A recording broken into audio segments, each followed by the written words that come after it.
Hello guys, मैं beli pi habli beli di aja di stok ayat dengan jom beli Malaysia stok Malaysia tadi siapa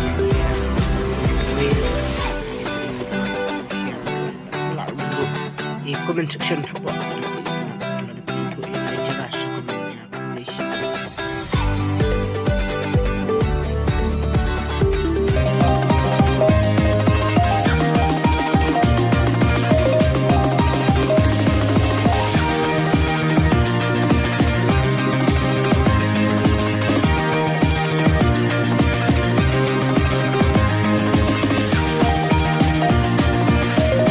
vlog tentang nawan at pinamila dan ayun ini sibon bikin kelar ini oh ini jumlah ada memang dan ini satu video yang telah dilakukan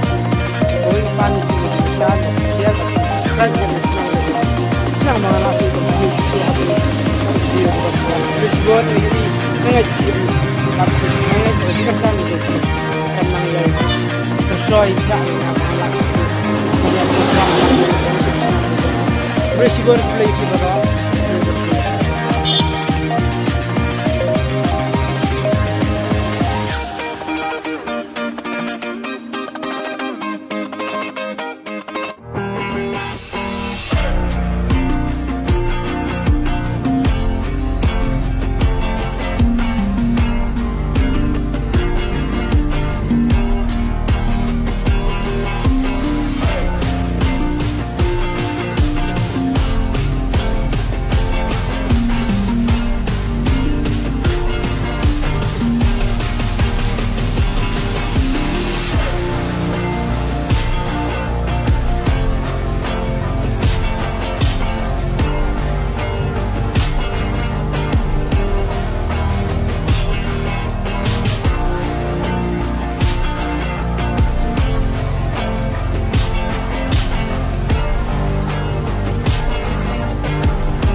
pilayu i ha beri bar kajing pen i kajung i ya kajing bha jong ka surok hangni ha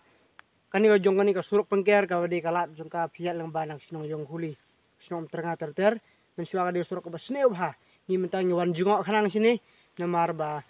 ngitip bana kalang surkar kalapen bha ida sungu sibun tangil ayo ban yat bha kat tu bat piu i ngipor hadu ka bokut jong ka surok jong ka sur orang ma ngipoi pa sa bordar jong ka asam tani de ulum jong ni ka kamrup pi ni ulum jong ka kamrup distrik kamrup ya nangit piu i ya kato ka jing sneu ba ka jing bha mene tang po hadu to jingkeng dai to jingkeng de jaka jong asam ta mentang idon hang ne ha surok jong ka lailat dai kani ka surok ka bemi selailat mentang dangrit ta ngasno bana kadang surkar la kumno kan sa terbha supat kumno ban mi selailat ban lailat kan terer kan mi sedo saji tanjirang kuble sibon ni piro senang share bang la su berpen mi kan video ko jonga kuble sibon kuble yipi